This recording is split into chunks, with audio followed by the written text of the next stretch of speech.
मंत्री यहां पर है श्री राकेश सचान जी, इनके द्वारा एमएसएमई विभाग में 10 लाख युवाओं के लिए एक नई योजना प्रारंभ हो रही है, मुख्यमंत्री युवा उद्यमी की। मुख्यमंत्री युवा उद्यमी के माध्यम से 10 लाख नए उद्यम लगाने हैं और हम लोग पहले चरण में 5 लाख और दूसरे चरण में 10 लाख ब्याज मुक्त ऋण देंगे। बैंक का जितना भी उसमें ब्याज आएगा सब सरकार बढ़ेगी, आप केवल मुनाफा कमाते जाइए। ये ऋण युवाओं को तो मिलेगा लेकिन नंदी जी को नहीं मिलेगा, क्योंकि ये अब युवा नहीं, ये बुजुर्ग की तरफ बढ़ रहे हैं आगे। बहनों और भाइयों, इसलिए मैं आप सबसे कहूंगा, आप ट्रेनिंग ले सकते हैं। नंदी जी के पास एक अनुभव है, यहां पे मैं देख रहा हूं तमाम ऐसे उद्यमी आए हैं जिनको मैन पावर चाहिए, अच्छा मैन पावर चाहिए। वे लोग बताएंगे, स्किल डेवलपमेंट विभाग बता रहा है और हमें एक हमारे पास करने की इच्छा शक्ति होनी चाहिए। नंदी जी ने भी जब काम प्रारंभ किया होगा बहुत छोटे से काम प्रारंभ किया होगा, आज उनका कार्य का विस्तार हुआ, उन्होंने अपने कार्य का विस्तार दिया, सीख करके।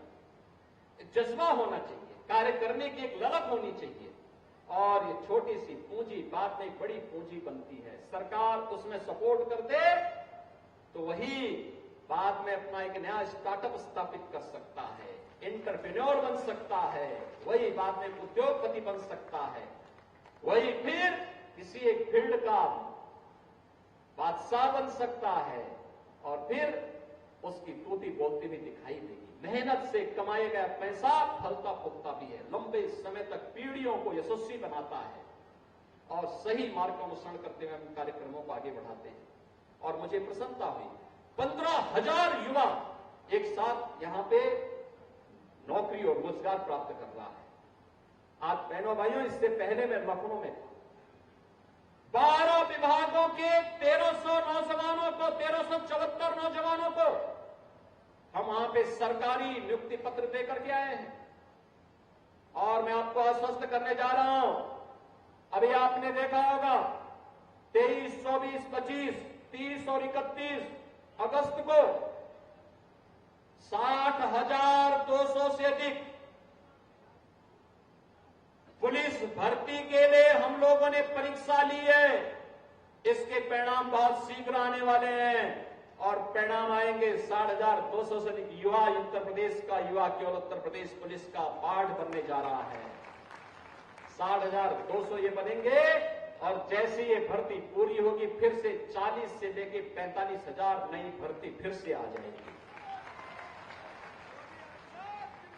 अकेले अधीनस्थ सेवा चयन आयोग के माध्यम से हम लोग लगभग 40,000 युवाओं को तो अब सर्टिफिकेट देने के क्रम में, नियुक्ति पत्र देने के क्रम में सरकारी नौकरी में आगे बढ़ रहे हैं। आप नोट करिए कितने बड़ी संख्या में, और फिर इतने ही और भर्ती के रियाचन उनको हम देने जा रहे हैं कि युवाओं को नौकरी दो। उत्तर प्रदेश में नौकरी की कमी नहीं होगी। आज हमारा उत्तर प्रदेश रेवेन्यू सरप्लस प्रदेश है। शिक्षा आयोग का गठन हो चुका है, शिक्षा आयोग कार्य करने जा रहा है। बेसिक, माध्यमिक, उच्च, तकनीकी, व्यावसायिक, मेडिकल एजुकेशन में बहनों और भाइयों 60,000 से अधिक नियुक्तियां इंतजार कर रही हैं। वहां पर भी बड़ी पैमाने पर नियुक्ति की प्रक्रिया, अलग अलग विभागों में नियुक्ति की प्रक्रिया धड़ल्ले से आगे बढ़ेगी और अब माफिया नहीं, अब दंगाई नहीं, यूपी सुरक्षा का मॉडल प्रदेश बन चुका है। उत्तर प्रदेश आज निवेश का, इन्वेस्टमेंट का सबसे ड्रीम डेस्टिनेशन बना है। सबसे अच्छा निवेश आज यूपी के अंदर हुआ है। 40 लाख करोड़ रुपए की निवेश की परियोजनाएं हमें मिली हैं और ये 40 लाख करोड़ का मतलब 1.5 करोड़ नौजवान को सीधे सीधे नौकरी। ये भी तो प्रयागराज में तैयारी कर रहे हैं युवाओं के लिए। लखनऊ में, प्रदेश के अलग अलग जनपदों में मैं अभी नियुक्ति पत्र दे रहा था। जब मैं लखनऊ में नियुक्ति पत्र दे रहा था उसमें कौशाम्बी के भी नौजवान थे, फतेहपुर के भी थे, सोनभद्र के भी थे, मिर्जापुर के भी थे, चित्रकूट के भी थे, चंदौली के भी थे, भदोही के भी थे, बिजनौर के भी थे, सहारनपुर के भी थे, ललितपुर के भी थे और महोबा के भी थे। हर कोने से आज युवा भर्ती हो रहा है, उसको नौकरी मिल रही है।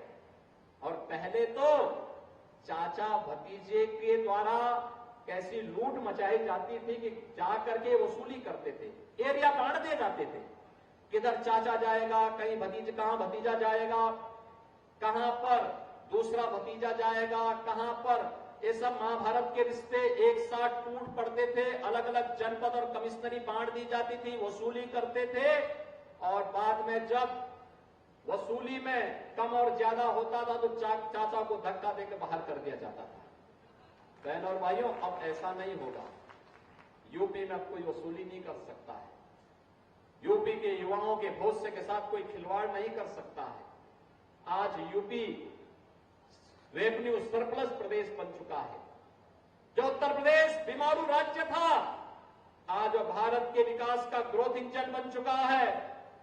आज उत्तर प्रदेश देश की दूसरी नंबर 2 की अर्थव्यवस्था बन चुका है और उत्तर प्रदेश को अपनी इस युवा ताकत के बल पर हमें अगले 3 से 4 वर्ष में नंबर 1 की अर्थव्यवस्था बनाना। देश की नंबर 1 की अर्थव्यवस्था, नंबर 1 की अर्थव्यवस्था का मतलब जहां पे हर हाथ को काम हो, हर चेहरे पर खुशहाली हो, हर बेटी की सुरक्षा हो, हर व्यापारी का सम्मान हो, अन्नदाता किसान को उसकी उपज का उचित दाम मिल सके और प्रदेश आर्थिक उन्नति और समृद्धि के एक नए सोपान को प्राप्त करता हुआ तेजी के साथ आगे बढ़ता हुआ दिखाई दे।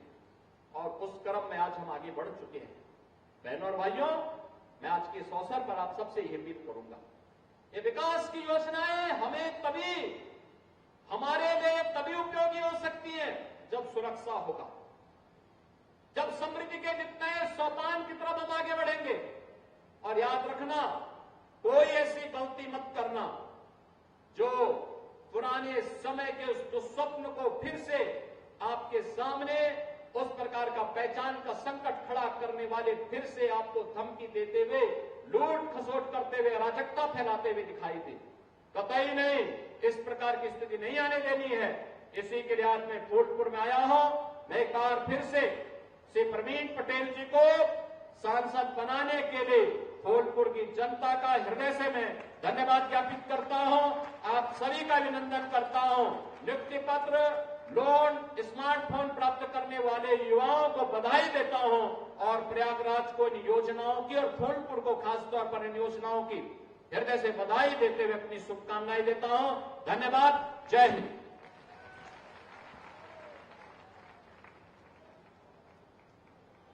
बहुत बहुत धन्यवाद माननीय मुख्यमंत्री जी, आपके इस प्रेरणादायक उद्बोधन के लिए। मैं अनुरोध कर रही हूं माननीय सांसद जी से कि हम सबकी तरफ से माननीय मुख्यमंत्री जी को स्मृति चिन्ह भेज करके एक बार पुनः हम सबकी तरफ से हमारी जोरदार तालियों के बीच उनका स्वागत, अभिनंदन और वंदन।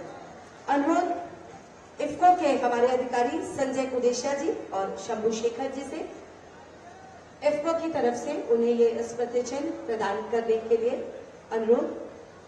वरिष्ठ कार्यकारी निदेशक श्री संजय कुदेशिया और शंभू शेखर जी। इसी के साथ police commissioner Prayagraj, ADG sir, DM Prayagraj और सीजीओ प्रयागराज की तरफ से, जिला प्रशासन की तरफ से एक स्मृति चिन्ह।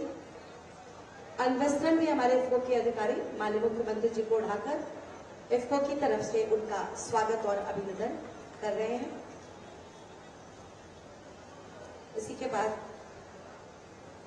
जिला प्रशासन की तरफ से ये स्मृति चिन्ह आदरणीय एडीजी साहब, police commissioner sir, GM sir और सीजीओ सर, इन सब की तरफ से एक बार बहुत जोरदार तालियां हो जाए। सम्मानित मंच के लिए जोर से बोलेंगे भारत माता की, भारत माता की। और इसी के साथ मैं माननीय मुख्यमंत्री जी के प्रति हृदय की गहराइयों से आभार व्यक्त करती हूँ, जो अपने इतने व्यस्ततम समय से समय निकालकर हम सब। न्यूज नेशन अब व्हाट्सएप पर खबरों की ताजा अपडेट के लिए न्यूज नेशन के इस क्यूआर कोड को स्कैन करें